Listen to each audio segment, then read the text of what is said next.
Ball joints. Okay, let's go over ball joints. Let's just do a game scene. So let's just make 2 cubes. Make it simple. So the axis of movement. So basically the way ball joints work is they have like a limit to the axes you can do. I think something like that. So this right now can move pretty much anywhere within this. So what we can do is change the angle limits. So now it can only go within this range.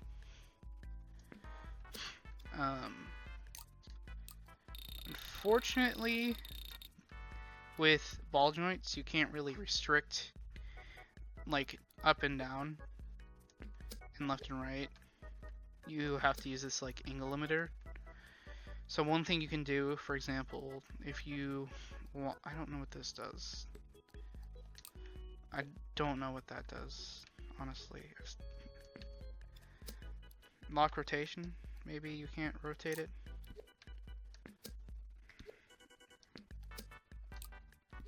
Yeah, that's how that works, okay. So if you want it to only like move within up and down, for example, what you can do is this and use a bolt instead. No, it'll go only like this instead of like this. So if you want to restrict it to one axis, then you can use a simple bolt, but I don't think you can restrict it to 2 axes. Well, this is technically 2 axes. Up and down would be slider. So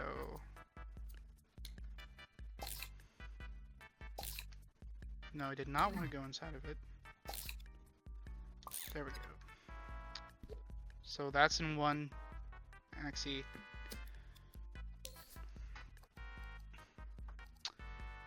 Glad connected, sure, why not?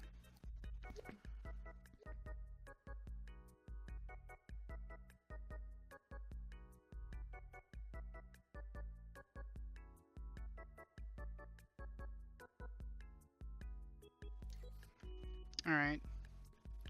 Now, before I get started on this, there's one thing a lot of people mistake, one big mistake they make when they animate, is they have it so the animation will cancel itself when you keep mashing the button.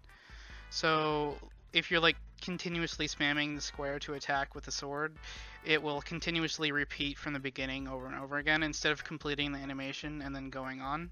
So what we want to do for that is when we attack, we want to make sure to have a counter on there to have it so basically you can only attack when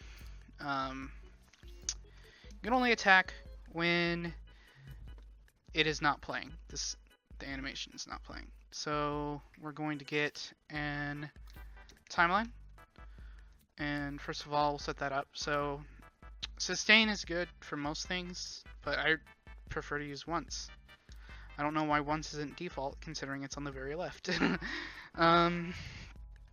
So what we're going to do is we're going to take AND gate, and then we will have a counter, and we will have it at 0 for now, and then we'll add it, and then a not, and that needs it plugged in here, and then once this is finished it will reset it. So with this we have it so it will only trigger an animation if there's none playing right now.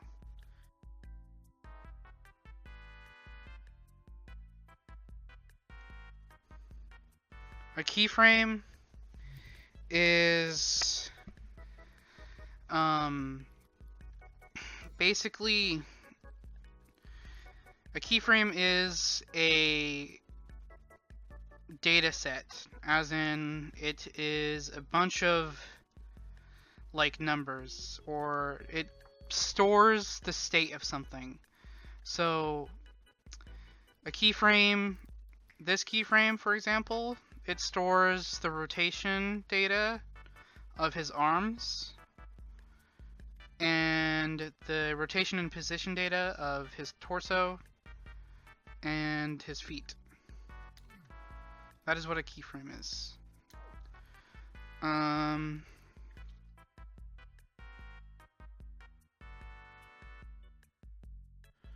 So first of all, one thing that really frustrates me is the IK handling. So basically the IK handling is, this is IK, is when you move the hand, the arm will follow.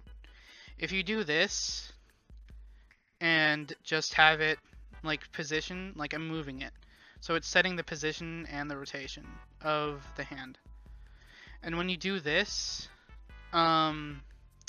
instead of doing it the way I'm going to show you, you can't layer keyframes. Meaning, if I want him to crouch and attack at the same time, if I did that and layered the keyframes over on top of themselves, they would conflict with each other. And instead of, like, if you're crouching, you have, like, you're down on the ground like this. Instead of like this and you swipe and stuff like that, it'd be up in the air, swiping up here, because that's where you placed it when you had the when you did the keyframe. I can show you the thing that happens when you layer keyframes improperly. If we do that, I can pull this down here, and so that's for that. And I'll just have a button set up for now. 2 buttons. No. No. Okay. That one is for the attack. Well, the first frame of attack. And then the next one will be for crouching. I'll just do a very simple crouch right now. Just move him down. And then hook that up to that. So now he's crouching, and if I do this, it's going to be at the same position as where it would be instead of moving with the keyframe. So this is a problem. So you can't layer keyframes properly if you use the IK. I was under the false assumption, because I've done this before and it worked, but apparently it's not working anymore. I don't know why. But you used to be able to just rotate things up to the point and then delete that, but it's not working anymore. Maybe if I move it instead? No? That's a bit weird. So what you have to do, if you want to layer keyframes, you have to just do rotation. So if we get it in the similar or same position now, and then layer the keyframe, I can show you that doing it this way is much more preferable, as you get what you want when you layer them. So let's put that down, put down another blank keyframe. It is a lot more effort to do it that way, but you get like way easier results in the end. So now he'll hold it, and if we crouch, I didn't set this one up yet. If we crouch, there we go. So crouching, see, it moves with his body now. instead of like before. It was moving. It was in the same place. He was trying to put his hand in the place where you put it instead of having his arm in the position that you wanted it. So it was having the hand at the exact position. So what you need to do to bypass this is do this rotational method, which is a lot more time and effort, but it's worth it, at least in my opinion.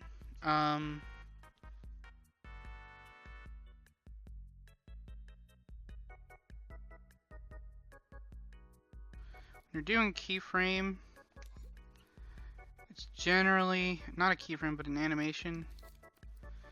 It's generally what you want to do is, if you want the player to keep moving for an attack like this, is you're going to want to turn down the sway like a lot. So you want to turn down all the sassiness, all the sway, all the lumberingness. You want to make them as stiff as possible. No armor vigor, no springiness, no stiffness, and that should. Well, actually, you know what else is happening? Is this is active. So what I'm gonna do. This is another thing with keyframes that you can do. You don't just have to move things and animate things. You can also keyframe logic, which means I can take this stuff in here and keyframe it. So when he is doing an animation, we won't get this overlapping keyframe right here, which is his running animation, or at least part of the running animation.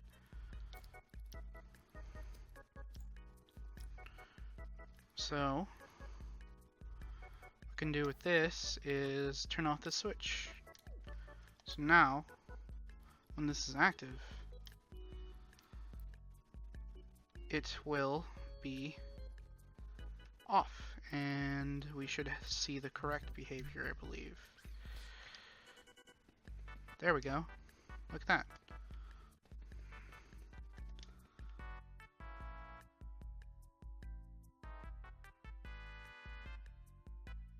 You say, oh, well, it doesn't fade. Well, you can make it fade like that. So if you want like a keyframe to fade in and out, you got these like little things up here on top of the gadgets. So now you can pick it. Oh, I am the wrong person. I do not want to be that person. Okay, there we go. Now it fades out.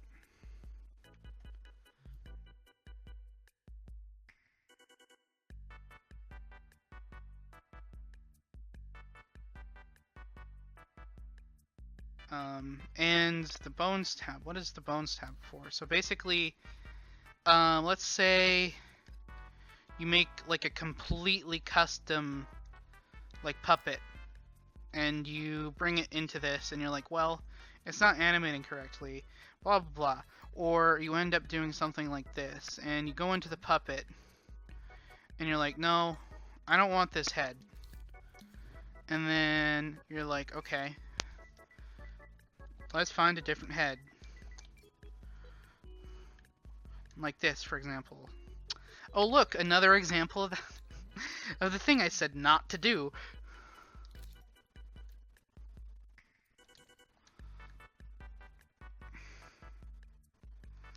That is really big. So we're going to take this, and we'll attach it. And you think, okay, I think putting it there is fine. Like just having the head in the position is fine, right? Okay, well let's try play like that. What happens? This is what happens. And you're like, oh no. Well, let's see. All these other like parts of the body have these connectors on them. So what if I do that? What if I connect using this? And you put it in there correctly, blah blah blah. You're like, okay, so this should work, right? Because this has, it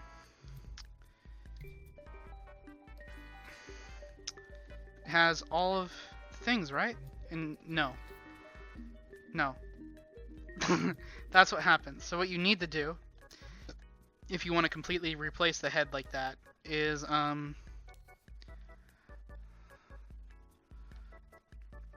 you need to go over here to the bones, and then you can set this.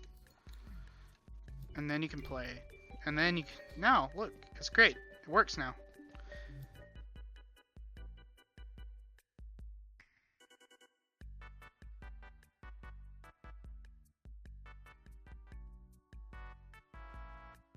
And what we want to do is extend that.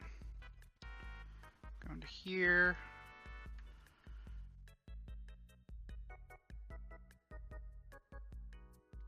Oh, don't do when you post sculpts and stuff, like for example this guy, this is a character. He's labeled as a character.